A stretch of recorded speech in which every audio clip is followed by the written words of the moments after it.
मणिपुरी वारी पांबी सेनेना ताबीरिबा पुनमकपु Taram नोक्चरी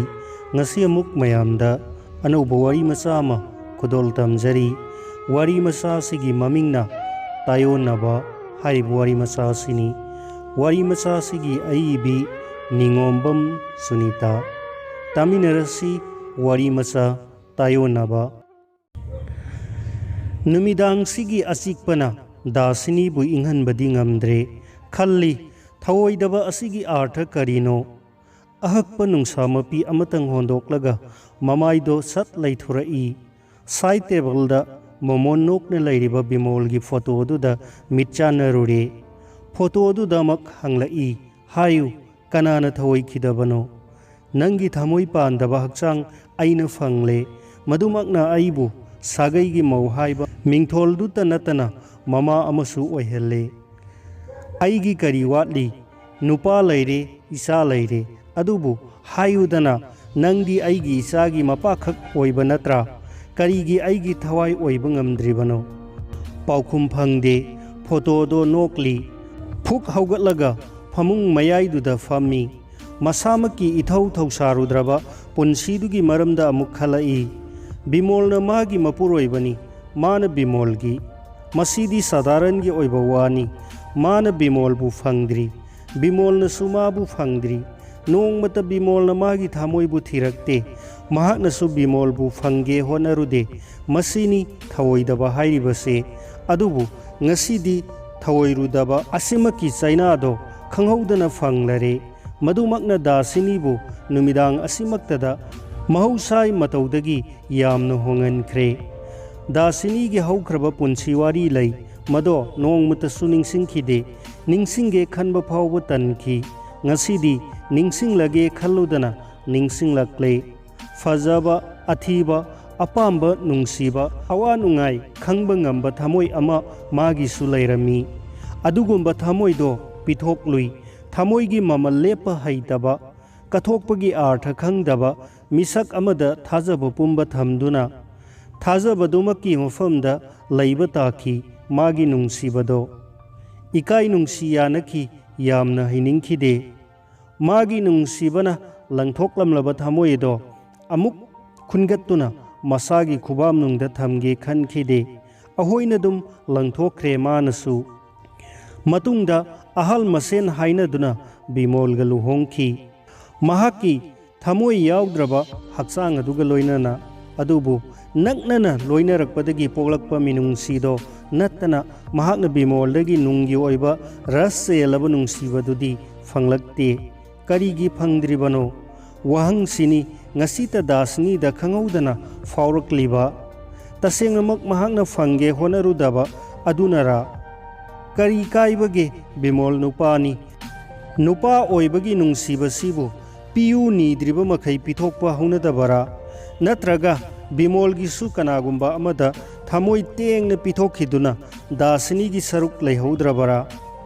kari gi leiroi nupagi bu thamoi watpra ama kaikhrabasu ama muk sagatpa ngami haidunabu nupadi taragi mapu kaunaribani khanba makhai khallaba matungda leple ngasidi honagani pumnamak phangnanaba aduga magi supigani pumnamak ngamgadra amuksu mathanata khummi karigi ngamloi ai mama ama oibata nate nupi ama suni nupi magi masindagi wahai si thokre nupi kanasu laitraba asikpa kaduda mathanta noglai khalli ngasi haige mangonda haksangi kayat pumba marol thoganduna se lauro pumnamakse nangini yenge laudaba ngambra isorna nupa oibasingda pangal hena pirakpagi matik nupi singdasu sumhatnanabagi sakti amadi athotpa haksang pirai asigumba sumhatpa asida ngaudaba nupa kana lai masamaki khusemni kaujaba makhai ngakcharibani brahma phaubana nupida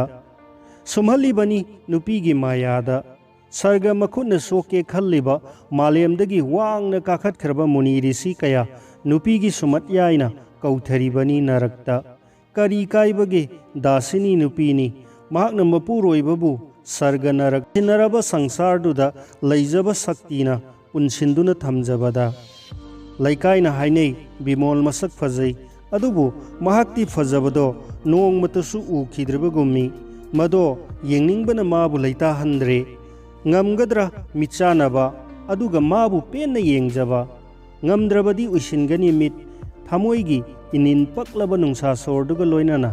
ꯌꯦꯡꯁꯤ ꯀꯔꯤ ꯐꯪꯕꯒꯦ ꯃꯥꯒꯤ ꯃꯥꯏꯊꯣꯡꯗ ꯃꯌꯥꯏ ꯀꯥꯔꯕ ꯃꯤꯅꯣꯛ ꯑꯃꯅ ꯏꯄꯣꯝ ꯀꯥꯔꯛꯂꯦ ꯂꯨꯇꯨꯡꯗ ꯄꯨꯜꯂꯝꯕ ꯁꯝꯕꯨꯜ ꯅꯥꯟꯊꯣꯛꯂꯦ ꯃꯗꯣ ꯃꯥꯡꯂꯣꯝꯗ ꯍꯥꯏꯊꯔꯗꯨꯅ ꯃꯈꯨꯠꯅ ꯇꯞꯅ ꯇꯞꯅ ꯅꯥꯟꯊꯗꯨꯅ ꯁꯥꯟꯅꯔꯤ ꯆꯤꯛꯂꯕ ꯅꯨꯃꯤꯗꯥꯡꯅꯤ ꯊꯥ ꯊꯣꯛꯇꯦ ꯊꯥꯕꯜ ꯃꯉꯥꯜ ꯐꯪꯗ꯭ꯔꯕꯁꯨ ꯀꯥꯗꯨꯒꯤ ꯏꯪꯂꯕ ꯇ꯭ꯌꯨꯕ ꯂꯥꯏꯠꯀꯤ ꯃꯉꯥꯜꯗ ꯃꯍꯥꯛ ꯂꯩꯁꯥꯠ ꯇꯝꯂꯛꯂꯦ ꯇꯨꯝꯅꯤꯡꯕꯒꯤ ꯔꯥꯒ ꯂꯥꯛꯂꯕ ꯃꯤꯠ ꯑꯅꯤꯗꯨꯗ ꯏꯈꯧ ꯂꯥꯡꯕꯒꯤ ꯅꯤꯁꯥ ꯄꯛꯂꯤ ꯕꯤꯃꯣꯜꯗꯤ ꯍꯥꯏꯔꯨꯅꯨ ꯁꯪꯁꯥꯔꯒꯤ ꯅꯨꯄꯥ ꯑꯣꯏꯕ ꯑꯃꯠꯇꯅ ꯉꯁꯤ ꯗꯥꯁꯤꯅꯤꯒꯤ ꯃꯤꯠꯃꯥꯡꯗ ꯊꯠꯂꯔꯕꯗ ꯃꯁꯥꯕꯨ ꯑꯃꯨꯛ ꯅꯥꯟꯊꯣꯛꯆꯕ ꯉꯝꯂꯔꯣꯏꯗꯕꯒꯤ ꯃꯇꯧꯅꯤ ꯇꯥꯟꯖꯥꯁꯤꯗ ꯕꯤꯃꯣꯜ ꯍꯜꯂꯛꯂꯦ ꯍꯥꯡꯗꯣꯛꯇꯨꯅ ꯂꯩꯔꯤꯕ ꯊꯣꯡ ꯑꯗꯨꯗ ꯆꯪꯂꯛꯄꯗ ꯀꯗꯥꯏꯗꯅꯣ ꯊꯦꯡꯖꯤꯟꯗꯨꯅ ꯑꯍꯧꯕ ꯃꯈꯣꯜ ꯑꯃ ꯊꯣꯔꯛꯏ ꯗꯥꯁꯤꯅꯤ ꯇꯊꯛ ꯇꯊꯛꯏ ꯅꯥꯟꯊꯣꯛꯂꯨꯔꯕ ꯁꯝꯕꯨꯜꯗꯣ ꯄꯨꯟꯁꯤꯟꯕ ꯅꯪꯗꯅ ꯕꯤꯃꯣꯜꯒꯤ ꯃꯥꯡꯗ ꯂꯦꯞꯂꯔꯦ ꯃꯇꯝꯁꯤꯗꯁꯨ ꯃꯍꯥꯛꯀꯤ ꯃꯥꯏꯊꯣꯡꯗ ꯃꯌꯥꯏ ꯀꯥꯔꯕ ꯃꯤꯅꯣꯛꯇꯨꯅ ꯑꯁꯨꯃꯛ ꯁꯥꯟꯅꯔꯤ ꯑꯗꯨꯕꯨ ꯕꯤꯃꯣꯜꯅ ꯃꯥꯒꯤ ꯅꯨꯄꯤꯒꯤ ꯃꯥꯏꯊꯣꯡꯕꯨꯗꯤ ꯎꯈꯤꯗ꯭ꯔꯦ ꯎꯔꯝꯂꯕꯗꯤ ꯈꯟꯒꯅꯤ ꯀꯥꯝꯗꯦꯕꯒꯤ ꯂꯣꯏꯅꯕꯤ ꯔꯇꯤ ꯑꯗꯨꯃꯛ ꯉꯁꯤ ꯃꯥꯒꯤ ꯀꯥꯗ ꯉꯥꯟꯗꯨꯅ ꯂꯩꯔꯝꯂꯦ ꯗꯥꯁꯤꯅꯤꯅ ꯍꯥꯏꯔꯛꯏ ꯀꯔꯤꯒꯤꯅꯣ ꯑꯁꯨꯛ ꯊꯦꯡꯂꯛꯂꯤꯕꯁꯤꯕꯣ ꯕꯤꯃꯣꯜ ꯈꯨꯝꯂꯛꯇꯦ ꯃꯁꯥꯗ ꯄꯛꯂꯝꯕ ꯐꯨꯔꯤꯠꯇꯣ ꯂꯧꯊꯣꯛꯂꯒ ꯗꯥꯁꯤꯅꯤꯗ ꯂꯪꯁꯤꯜꯂꯛꯏ ꯗꯥꯁꯤꯅꯤꯅ ꯐꯨꯔꯤꯠꯇꯣ ꯃꯐꯝ ꯆꯥꯅ ꯌꯥꯟꯁꯤꯜꯂꯨꯔꯒ ꯈꯨꯗꯩ ꯑꯃ ꯄꯥꯏꯔꯗꯨꯅ ꯃꯃꯥꯏ ꯂꯩꯊꯣꯔꯛꯄꯗ ꯎꯔꯦ ꯕꯤꯃꯣꯜꯅ ꯈꯣꯡꯎꯞ ꯐꯥꯎꯕ ꯂꯧꯊꯣꯛꯇꯅ ꯐꯃꯨꯡꯗ ꯂꯣꯡꯅ ꯍꯤꯞꯂꯝꯕꯗꯣ ꯉꯛꯅ ꯍꯪꯂꯛꯏ ꯍꯩꯃꯥ ꯀꯩꯗꯧꯔꯒꯦ ꯐꯤꯁꯤꯗꯁꯨ ꯍꯣꯡꯗꯣꯛꯈꯣꯗꯅ ꯕꯤꯃꯣꯜ ꯍꯟꯗꯛꯁꯨ ꯈꯨꯝꯂꯛꯇꯦ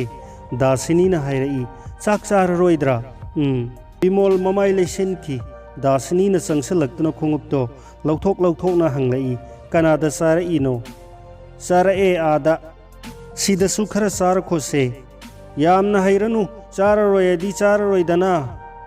ꯍꯩꯕ ꯅꯠꯇꯤꯌꯦ ꯅꯨꯃꯤꯗꯥꯡ ꯇꯣꯏꯅ ꯆꯥꯛ ꯆꯥꯗꯕꯁꯦ ꯑꯩ ꯅꯨꯡꯉꯥꯏꯇꯦ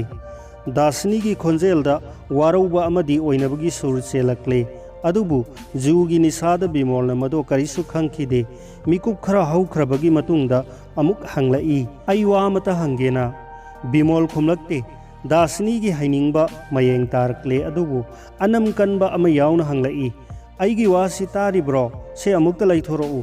ꯐꯔꯦ ꯀꯣꯟꯅ ꯍꯥꯏꯔꯣ ꯌꯥꯔꯣꯏꯌꯦ ꯉꯁꯤꯃꯛ ꯍꯥꯏꯒꯅꯤ ꯑꯩꯕꯨ ꯀꯔꯤꯅꯤ ꯈꯟꯕꯒꯦ ꯑꯩꯒꯤ ꯁꯦꯕꯥꯗ ꯄꯦꯟꯕꯤꯗꯕꯒꯤ ꯃꯔꯝ ꯀꯔꯤꯅꯣ ꯑꯩꯁꯨ ꯅꯨꯄꯤꯅꯤ ꯃꯥꯒꯤ ꯃꯄꯨꯔꯣꯏꯕꯕꯨ ꯐꯪꯖꯕꯒꯤ ꯍꯛ ꯑꯩꯒꯤꯗꯤ ꯂꯩꯇ꯭ꯔꯕ꯭ꯔꯥ ꯋꯥꯔꯧꯕ ꯑꯃꯗꯤ ꯏꯀꯥꯏ ꯅꯨꯡꯁꯤ ꯌꯥꯅꯕꯒꯤ ꯏꯊꯛꯅ ꯋꯥꯡꯈꯠꯂꯛꯇꯨꯅ ꯗꯥꯁꯤꯅꯤꯒꯤ ꯊꯃꯣꯏ ꯏꯊꯟ ꯊꯟꯒꯠꯈ꯭ꯔꯦ ꯃꯗꯨꯃꯛꯅ ꯕꯤꯃꯣꯜꯕꯨ ꯐꯪꯅꯅꯕ ꯍꯣꯠꯅꯒꯦ ꯈꯜꯂꯝꯕꯗꯨꯒꯤ ꯇꯥꯌꯣꯟꯅꯕꯗ ꯃꯍꯥꯛꯀꯤ ꯋꯥꯔꯧꯖꯕꯒꯤ ꯃꯇꯧꯗꯨꯝ ꯎꯠꯊꯣꯛꯈ꯭ꯔꯦ ꯍꯟꯗꯛꯇꯤ ꯕꯤꯃꯣꯜꯒꯤ ꯅꯥꯀꯣꯡꯗ ꯋꯥꯀꯠꯁꯤ ꯆꯪꯈ꯭ꯔꯦ ꯑꯗꯨꯕꯨ ꯃꯃꯥꯏꯗꯤ ꯂꯩꯊꯣꯔꯛꯇꯦ ꯌꯥꯝꯅ ꯊꯑꯣꯏꯗꯅ ꯍꯥꯏꯔꯛꯏ ꯑꯁ ꯌꯥꯝꯅ ꯉꯥꯡꯈ꯭ꯔꯦꯗ ꯀꯌꯥꯝ ꯉꯥꯡꯈꯤꯗꯣꯏꯅꯣ ꯑꯩ ꯉꯥꯏꯍꯥꯛꯇ ꯄꯣꯊꯥꯒꯦ ꯆꯠꯂꯣ ꯍꯥꯏꯕ ꯗꯥꯁꯤꯅꯤꯒꯤ ꯑꯅꯨꯔꯥꯒꯀꯤ ꯏꯊꯛ ꯅꯦꯝꯊꯈ꯭ꯔꯦ ꯑꯁꯥꯅ ꯊꯜꯂꯕ ꯃꯥꯏꯊꯣꯡꯒꯤ ꯃꯉꯥꯜ ꯇꯞꯅ ꯇꯞꯅ ꯃꯥꯡꯈ꯭ꯔꯦ ꯃꯑꯣꯡ ꯏꯇꯥ ꯇꯥꯗꯅ ꯍꯤꯞꯂꯤꯕ ꯕꯤꯃꯣꯜꯒꯤ ꯆꯥꯎ ꯁꯥꯡꯂꯕ ꯍꯛꯆꯥꯡ ꯑꯗꯨꯗ ꯃꯤꯠ ꯀꯨꯞꯇꯅ ꯌꯦꯡꯂꯤ ꯍꯤꯡꯃꯤꯟꯅꯕꯒꯤ ꯅꯨꯡꯉꯥꯏꯕ ꯑꯄꯥꯝꯕ ꯅꯨꯡꯁꯤꯕ ꯄꯨꯝꯅꯃꯛ ꯃꯍꯥꯛ ꯈꯪꯂꯝꯗꯕꯒꯨꯝꯃꯤ ꯑꯗꯨꯕꯨ ꯉꯁꯤ ꯈꯪꯒꯦ ꯍꯣꯠꯅꯔꯨꯕꯅꯤ ꯑꯗꯨꯕꯨ ꯑꯔꯦꯝꯕ ꯑꯣꯏꯈ꯭ꯔꯦ ꯃꯤꯀꯨꯞ ꯈꯔꯒꯤ ꯇꯨꯡꯗ ꯕꯤꯃꯣꯜ ꯑꯁꯤꯕꯒꯨꯝ ꯇꯨꯝꯊꯈ꯭ꯔꯦ ꯀꯔꯤ ꯎꯄꯥꯏ ꯂꯩꯔꯤ ꯃꯔꯣꯜ ꯑꯍꯨꯝꯒꯤ ꯃꯕꯨꯡꯉꯣ ꯁ꯭ꯔꯤ ꯀ꯭ꯔꯤꯁꯅꯅ ꯔꯃꯅꯤ 13,194ꯒꯤ ꯃꯅꯤꯡ ꯊꯨꯡꯍꯟꯕ ꯉꯝꯂꯕꯁꯨ ꯕꯤꯃꯣꯜꯗꯤ ꯃꯤꯑꯣꯏꯕꯅꯤ ꯅꯨꯄꯥꯅꯤ ꯁꯪꯁꯥꯔꯁꯤꯗ ꯂꯩꯗꯨꯅꯁꯨ ꯃꯥꯒꯤ ꯅꯨꯄꯥ ꯑꯣꯏꯕꯒꯤ ꯊꯃꯣꯏ ꯃꯤꯠꯇꯤ ꯄꯥꯡꯖꯕ ꯉꯝꯗ꯭ꯔꯕ ꯑꯗꯨꯒꯨꯝꯕ ꯕꯤꯃꯣꯜꯗꯨꯒꯤ ꯃꯥꯡꯗ ꯉꯁꯤ ꯗꯥꯁꯤꯅꯤꯒꯤ ꯐꯖꯕꯒꯤ ꯑꯥꯔꯊ ꯂꯩꯇꯦ ꯏꯁꯣꯔꯅ ꯃꯥꯒꯤꯗꯃꯛ ꯄꯤꯕꯤꯔꯛꯂꯕ ꯅꯨꯄꯤ ꯑꯣꯏꯕꯤꯒꯤ ꯑꯊꯣꯠꯄ ꯑꯃꯦꯡꯕ ꯁꯨꯝꯍꯠꯌꯥꯏ ꯑꯁꯤꯒꯤ ꯆꯟꯅꯐꯝ ꯃꯥꯒꯤ ꯃꯄꯨꯔꯣꯏꯕꯒꯤ ꯃꯐꯝꯗꯇ ꯑꯣꯏꯒꯗꯕꯅꯤ ꯑꯗꯨꯕꯨ ꯌꯨꯒꯤ ꯅꯤꯁꯥꯗ ꯃꯨꯟꯊꯈ꯭ꯔꯕ ꯑꯗꯨꯒ ꯃꯁꯥꯃꯛꯀꯤ ꯅꯨꯄꯤꯗ ꯑꯄꯦꯟꯕ ꯄꯣꯛꯉꯝꯗ꯭ꯔꯕ ꯕꯤꯃꯣꯜꯅ ꯃꯗꯨ ꯑꯃꯨꯛ ꯈꯪꯂꯨꯈꯤꯒꯗ꯭ꯔꯥ ꯐꯅ ꯀꯨꯏꯔꯕ ꯐꯥꯎꯕ ꯗꯥꯁꯤꯅꯤ ꯕꯤꯃꯣꯜꯒꯤ ꯈꯨꯌꯥꯗ ꯐꯝꯂꯝꯃꯤ ꯈꯜꯂꯤ ꯊꯤꯔꯕ ꯂꯥꯏꯕꯛ ꯑꯁꯤꯃꯛ ꯃꯍꯥꯛꯀꯤ ꯈꯣꯡꯁꯤꯗ ꯁꯨꯖꯤꯟꯖꯗꯨꯅ ꯀꯔꯤꯒꯤ ꯀꯞꯊꯣꯛꯄ ꯉꯝꯗ꯭ꯔꯤꯕꯅꯣ matam leptana haujinkri Bimolgi sang naidraba lamchat handak Dasinina urakli mangondagi thaidokraba Bimolgi miyeng singsinjanabagi matam phangde phangdabamak natte Bimolna pidabani mina matoina thausaraktrabadi tanthaba poglai adugumna Dasini suyum panba haunai haibagi mingda asumak lelakle adubu ikhang khangaudana nongma mahakna taki madudi Bimol halakpi amada ngauduna laire nupido Bimolna luhongdringaida koirami haibara maming Harimati kawi Bimolgi ahal lamana Harimati bu pamdabadagi Dasiniga luhongbi khibani Harimati su atopada luhongki adubu sahi ahum phadana Harimati lukhra oihore matungda mahak amuk halaktuna lairabani Dasinina khangle mahakna Bimol bu phangjaba ngamdribagi maramdo mahakna khankhibado lali nupagi thamoi aduk marang kaide nungsibabu amuktang pithokraba nupaduna amuk hana topada nungsiba piba heite mado lalamle aduga masimasu khangle madudi makhoina apamba amadi nungaiba thibadi hai nungaiba amadi apambado phangnaba honabada nupana makhoigi pangal amadi lan pithokpada karisu pamude makhoigi phajadaba laite phajadaba haibu hai asimak nupa haiba mingsigabu punsin khrabadi maranai asumak mangjakhi adunabu huralorobasu hainai nupani nupi lolabasu asumak hainai nupani namduna nupabu taragi mapu oihalli khanba makhai khalle Dasinina haujikti taseng ure madudi matam henkhre masamaki thamoido masagi khubam nungda chena paisinduna mathanatana sanaba natana amuk pifam laitre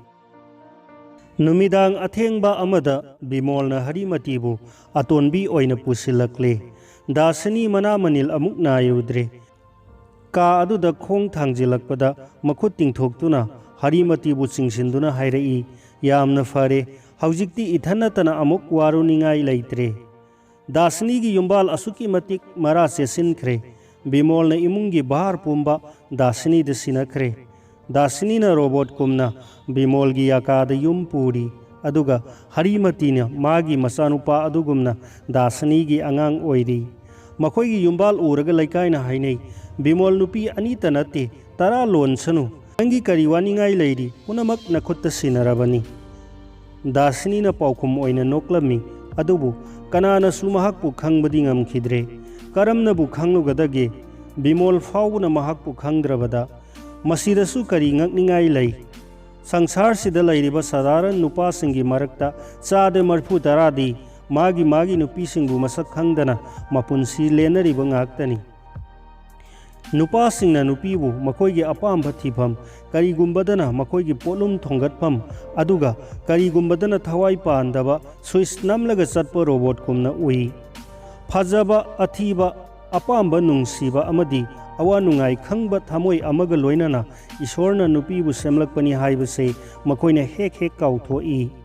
pumna maksigi maram asumna oiramba yai madudi Ishorna nupida minungsi khangba thamoi amaga loinana khangba kanba amadi kathokpagi sakti su hena piraklamba adugumba akhang kanba amadi kathokpagi sakti adumangna nupina sangsargi awa anangi polum puba mathantagi thamoida lotsinduna thammi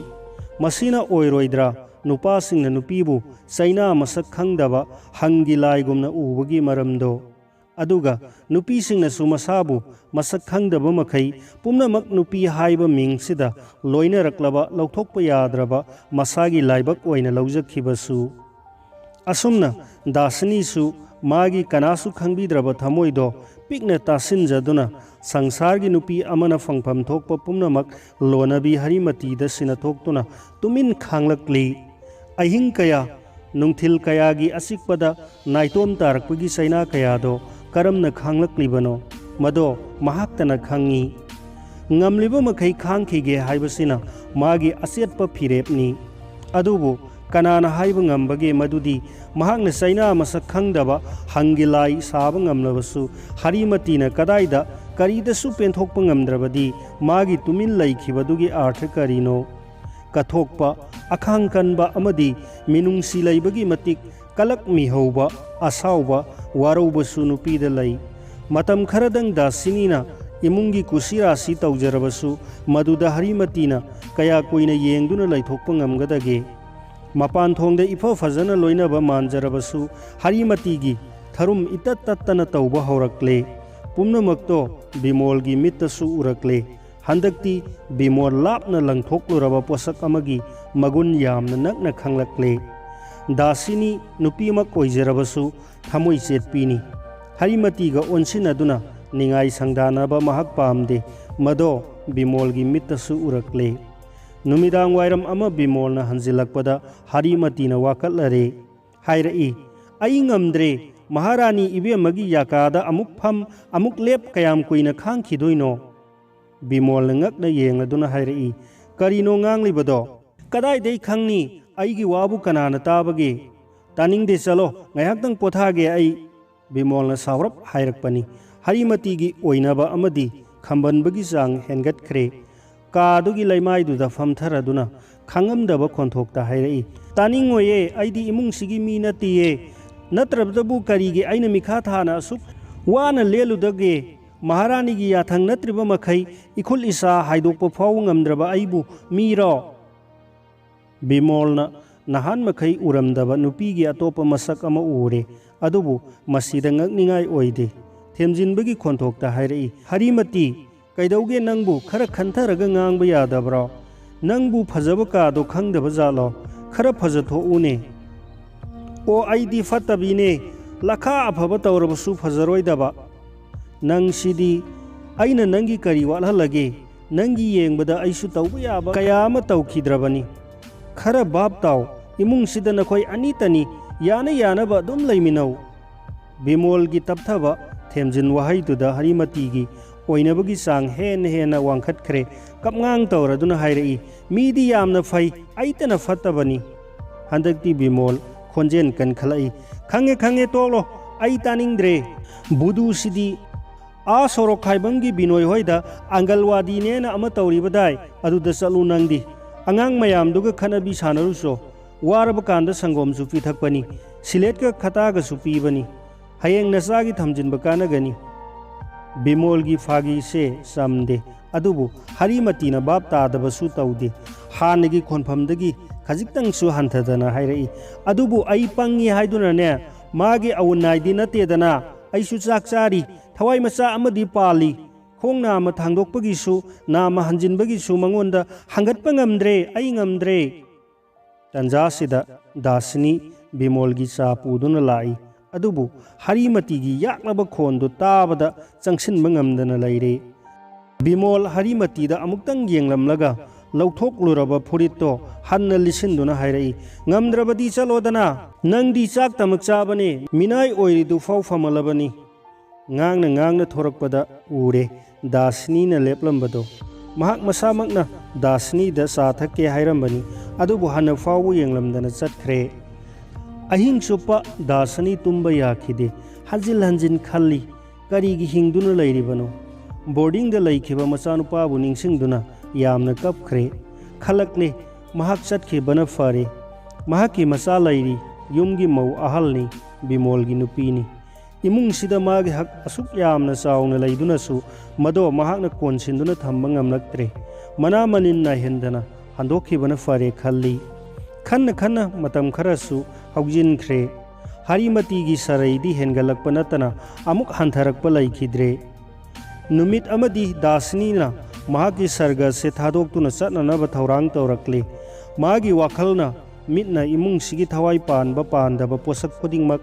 येंगलु उरुबदा काइनबगी मसा लांगले खोंथांग खुदिंग लुमथरक्ले अदुबु महक चटकदौरी चटननबा थौरांगसु लोइरबनी मागी मतौसिंगदो बिमोलना तुमिन येंगलक्लेबनी हौजिकसु वा अमत्ता हाइजरकपा लैत्रि दासिनीना इमुंगी बार पुमनमक हरिमतीदा सिनखरे ममैथंगदा अरोइबा याथंगीदमक बिमोलगी खोंगदा मराइबंगना सोक्तुना खुरुमदुना हायरई आइगी सेबादा Arana हुई याउख्रबसु ngakpiyu karigi ngakpibano बिमोलगी तिंग तिंगना खुमलाई वहाई से इसम चंबनी हाइबदी याई अदुबु दासिनीगी नाकोंगददी मवोंग अमा ओइने संख्रे महाकी लुमथरक्लबा Coke अदुमक अमुक हनगतपा ngamदना वांथदुना सिनिंगबा पोगलक्ले तमथीना वारौखिबना मागी सरम फुनगलक्ले कुइने थिंगलुरबा पिएदो ngasi बिमोलगी खोंथक्ता तारक्ले बिमोल वाही अमतसु हाइरक्ते सुमनतंगी मैसा चेलबा नुंसासोर अमतमुक होंदोरई मिकुप खरा ज्ञान याउदना लैरमलगा दासनीना लैजबा थौना खोमजिनजदुना हौगलक्ले अदुबु खंगौदना बिमोलना मागी खुबाम नुंगदा दासनीगी खुद अदुमक सेना पाइसिनख्रे हाइरई लांदबा हाइबदो नंग खंगीदना मदुगी मफमदा ngaकपीबगी अर्थ लैते दासनीगी पी पक्लबा मिट अनीदुमकना ngakna yen khalai बिमोलगा खंगौदना मिचानख्रे बिमोलना थामोई पुंगमद्रबा खोंथोकता हाइरई नंग चटखिबा यारोई नसागी नरलबु लंथोकलमलगा कदाइदा चटकदोइनो नुमित कयानीदगी दासनीना पुनमक थादोकलमलगा चटननबगी वाखलता तौदुना लाक्लबनी अदुबु करमना नो ngasi बिमोलगी खुबाम नुंगदगी महक नानथोकचबा ngamdabagum tawi पाउखुम अमत्ता पिरक्तना बिमोलदा ngakna दुमक येंगली मदुदी महाकने बिमोलबु ममांगदा अमुक्ता उखिद्रिबगुम मिकुप खरगी ममांगदा बिमोलगी चिंदगी वाही से ताखी नंग चटखिबा यारोई वाही सिंग से थोरकलिबा बिमोलगी चिंदा ngasi अमित्ता पकली दासनीगी मित्तो पीना थनख्रे बिमोलबु अमुक येंगलुबा ngamdre बिमोलदगी मखुत्तो सतोक चनब होनरदुना हाइरई आई चटखिबदा अफबा नतना मांगजबदी लैरोई बिमोलना मंगक हाइरदुना दासनीबु हेन नकना चिंगसिनदुना हाइरई कैदौ ngauसिनरिनो अफबा मांगजबा आई खंगदे नंगदी चटखिबा यारोई मतम कयागी ममांगदगी सनफम खंगदना पिकना तासिनदुना थमख्रबा दासनीगी थामोइदो ngasi पिथोके खल्लुदना बिमोलना नमदुना मुनबीख्रे हंदक्ति वारौबा इकाई हंगोइबा अमदी संसार पुमनमक काउथोक्तुना बिमोलगी मथानुंगदा ममाई लोचिंदुना खोंजेल थोकना पेन कपथोरक्ले।